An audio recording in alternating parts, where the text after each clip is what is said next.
yung sitwasyon ni Colonel Grijaldo? Nagreklamo yung asawa. We are always talking about welfare ng mga tao natin. Nakakulong na yung asawa niya, pinutulan pa daw ninyo ng sweldo. Sino bang taga DP? DP.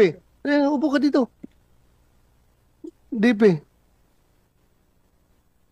Ano bang polisiya ninyo tungkol dyan? Bakit pinutulan ng sweldo si Grijaldo? Gamitin mo yung microphone. Sir, si Colonel Grijaldo, sir. Ano ka sa DP? Division Chief, sir. Ng, Uh, Policies, Plans, and Program Division. so you represent DP and the Chief PNP as far as the Grijaldo case is concerned. Am I right? Sige, sagutin mo lang yung mga tanong ko. Sige, anong sasabi mo? Colonel Grijaldo, sir, is considered allowed, sir. Allowed, automatic leave of absence without pay, sir. Why? Na-contempt siya, sir, so hindi siya makapagtrabaho. And I don't know, sir, kung may order na rin siya, sir, as allowed. Hindi ba nyo titingnan na double whammy yan on the part of Grijaldo? Sobrang injustice na yan sa kanya. He's suffering from injustice sa pagkakulong niya ngayon for telling the truth. Dapat ang PNP, you should be proud of him for standing for what is right and for standing for the truth. Dapat i-consider yung bayani yung si Colonel Grijaldo dahil hindi siya nagpapatinag eh. Sinasabi niya katotohanan. Kahit na i-contempt niyo ako ilang beses dito, kahit na ikulong niyo ako ng ilang beses, basta yan ang katotohanan, panindigan ko yan. Dapat, he deserves your applause. Kayong PNP, tinayo niya yung bandera ng institusyon ng PNP na kami ay ganito. Hindi kami natatakot kahit sino mga congressman kayo dyan na mag-intimidate sa akin. Basta katotohanan lang ako. Bakit ginanon ninyo yung tao ninyo? Isn't it very double injustice on his part? Na wala na makain yung pamilya niya dahil pinutulan nyo ng sweldo? Hindi naman niya, he did not violate any law, to tell you frankly. Ay, i-interpret na ninyo yung batas to the detriment of your people? Ganun ba yun? You should implement, you should interpret your policies to the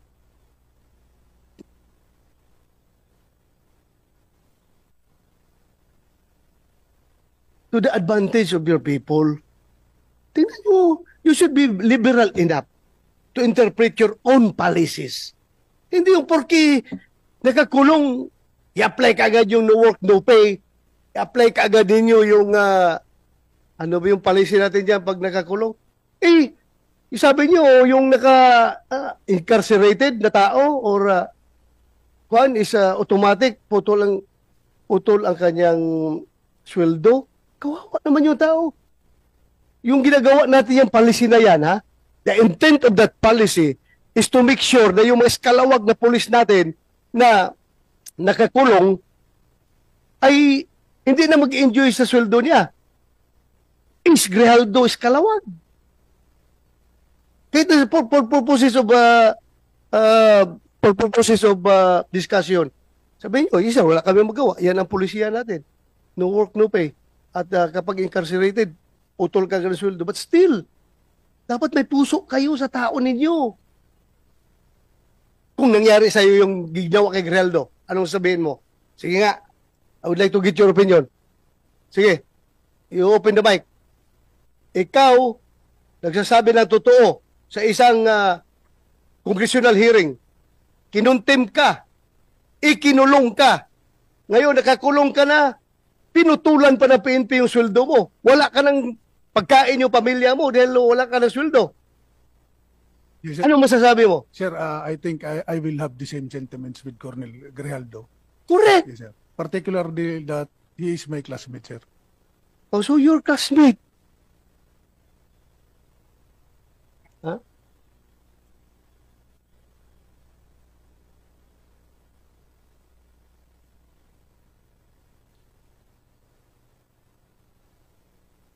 alam mo, kayo dapat dapat manindigan kayo para sa tao ninyo. Not even the House of Representatives, not even the Senate could force you to do injustice to your people. That is double injustice. Ang ginagawa niyo. Tumayo kayo. Ano lang sabihin ng mga patrolman ninyo ngayon doon sa baba? Ganito na lang among PNP, walang bayag. Kinakawawa na nga kami. Kinakawawa pa kami ng sariling ahensya namin. Kapaka-heartless naman ninyo kapag ganun. So, classmate mo si Grijaldo. So, ano ngayon? Hindi kayo naawa.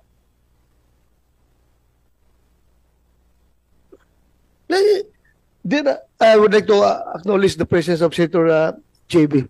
Ejercito. Thank you, Your Honor, for joining. Alam mo,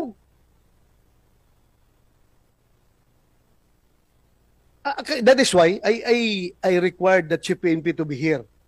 I would like him to explain his side properly. Dapat. Because as a commander, it's very basic.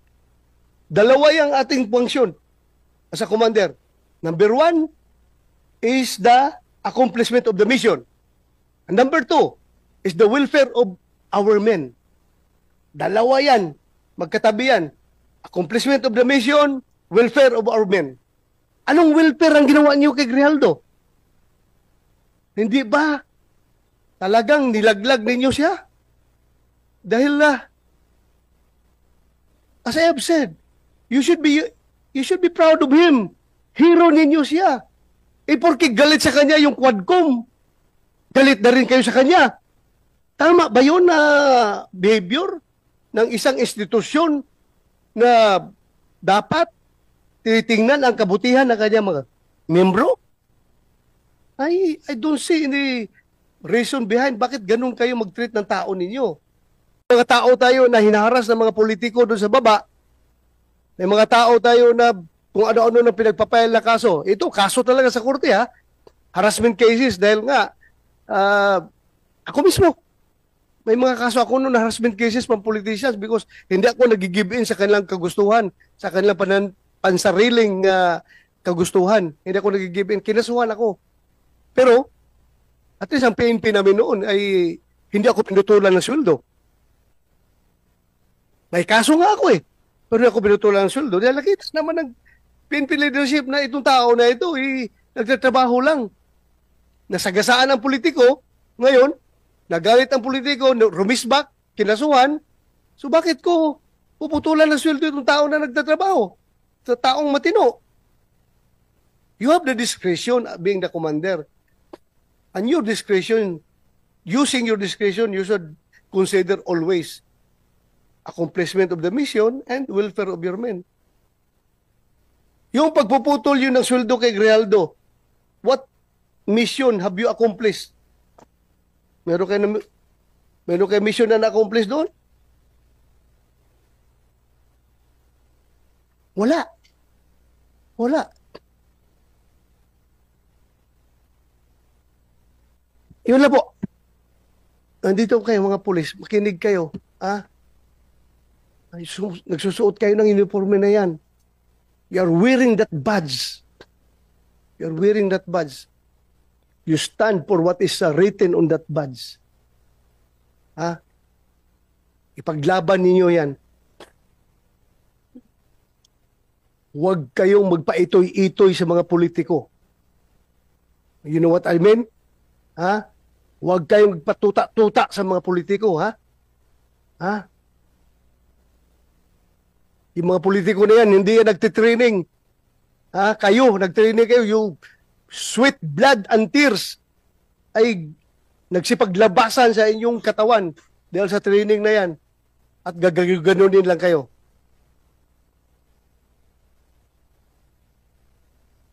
Paglaban ninyong tauhan ninyo. My God, if I were the Chief PNP at this time, I don't know. Pag ginaganon yung tao ko, I can never sleep soundly at night kapag mayroong injustice na ginagawa sa aking tauhan. Ngurso, the injustice is coming from my own institution itself. Sabi ko kasi magpakamatay ako para sa aking tauhan kapag ginaganyan yung tao ko. Lalong-lalo na kapag ang tao ko ay nagsasabi lang ng katotohanan at pinanindigan kung ano ang tama. DP, you relay my messages to your to the DP, and to your PNP. I-relay nyo yung mensahe ko. Sana naman nakikinig kayo. Hindi ko kayo pwedeng diktahan on what to do because that is already overreach on my part. May sarili kayong chain of command. Sundin ninyo. Pero sa akin lang, as may oversight function, nakikita ko talaga sobrang injustice na ginawa nyo kay Grijaldo. Paglaban nyo yung tauhan nyo. Lalong-lalo na, classmate mo yun. Sobra. Sobra ang nangyari sa kanya. Eh, anong sabihin ngayon ng ibang mga opisyal ninyo? Ibang mga tauhan ninyo? Ganito pala ngayon. Hindi pala ako kayang dipinsahan ng aking sariling institusyon kapag ako'y lumalaban sa tama at sa katotohanan. Hindi pala ako kayang dipinsahan. Bagkos ako pa'y pinutulan ng sweldo. Ano makakain ng pamilya ko kapag ganun? Makonsensya naman kayo. What happened to Grijaldo may happen to you. Pwede mangyari sa inyo yan. At kapag ganun kayo ka-weak as an institution, I don't know what will happen to the PNP. Lumaban kayo. Labanan ninyo yung tama. Huwag kayong magpa-kuhan dyan. Yes. Sir, I would like to inform the Honorable Senator that the PNP is apolitical po, sir. With regards to Colonel Grijaldo po, sir, it may be meron mga reasons kung bakit yung sinasabi niyo po, sir, na naputulan siya ng sahod. It may be the resource person, si Colonel Uliciano, hindi po niya alam yun, sir, Your Honor. So, baka may mga reason naman po, sir. Alam Thank you, ko, sir. reason, no work, no pay. Yun nga, but what I'm telling you is about the welfare of your men, that you should be liberal enough in implementing your own policies. Tingnan yung kabutihan ng tao. Because hindi ka forever, Kenneth, Regional Director, may chance rin na mangyari sa iyo yan. At kung pag nangyari sa iyo yan, what will you feel? Yung inostisya. I am not telling you to PNP to be political. We're not talking about politics here. We are talking about the welfare of your people. We are talking about your institution. There's no political behind my statement. What is behind my statement is yung aking pagiging pulis. Kasama niyo ako. Hindi ako outsider ng PNP. And I love the PNP. Hindi. Yung pinanggalingan ng mga pinagsasabi ko, hindi. Dahil nasa kabilang bakod kami ng politics. Wala. At akin dito. Ano yung uniforme na sinusuot ninyo at willing kayo na mamatay sa uniforme na yan. Yun ang aking sinasama ng loob, Kenneth. Huwag ka magsabi ng apolitical. This is not all about politics. This is all about the PNP as an institution na you should look out for the welfare of your people. Yun ang kinasama ng loob ko. Sir. Go ahead. Sir, kami nga po ay nagpapasalamat dahil kasama niyo po kasama namin po kayo, sir, as the former Chief PNP. However, ang sinasabi ko po, sir, baka naman itong si Colonel Ulicanio, hindi niya alam yung underlying circumstances kung meron pang dahilan kung bakit po naputulan ng sahod si Colonel Grijaldo. Yun lang po, sir. Then inform us kung ano. Huwag tayong ilatag natin ang baraha. Ilatag natin ang baraha. kung bakit talaga ninyo ginanon yung tao. Tatanungin natin, Yes, sir. did he violate the law? Meron ba siya binayulit ng batas? Yung pagka-contempt niya, kasalanan ba niya yun? Kasalanan ba niya? I'm sure all of you were watching the proceedings. Kasalanan niya kung ipagtayo niya yung katotohanan? Panindigan niya yung katotohanan? You want to say something? Yes, sir. Based on our policy, sir, yung allowpay po kasi, sir, once hindi siya makapag-perform, katulad nung nakulong, sir, so he will be issued orders as allowpay, sir. Then, corresponding to that, yung salary niya, sir, talagang puputulin din based on the... Wala akong question dyan. Alam ko may mga policy na ganyan. What I am telling you about is how you interpret your policies. Maawa naman kayo sa tao ninyo. Yun lang sa akin. Welfare of your men. Yun lang sa akin. I hope you get me right. I hope. Hindi ko sinasabi na pag walang tapon niyo yung mga policy ninyo dahil ginawa yan, may rason yan. At ang rason yan, I should be clear to you. Bakit dating ginawa yan? Kasi yung mga eskalawag na pulis na patuloy pa rin na nagtatanggap ng sweldo kahit may mga kaso, yan, ginawa natin yan. Pero in the case of Grijaldo, dapat sabi ko nga sa inyo, dapat marunong kayo mag-interpret your own policy to your advantage. Kayo, advantage ninyo sa inyo. Huwag naman na ganunin yung tao ninyo.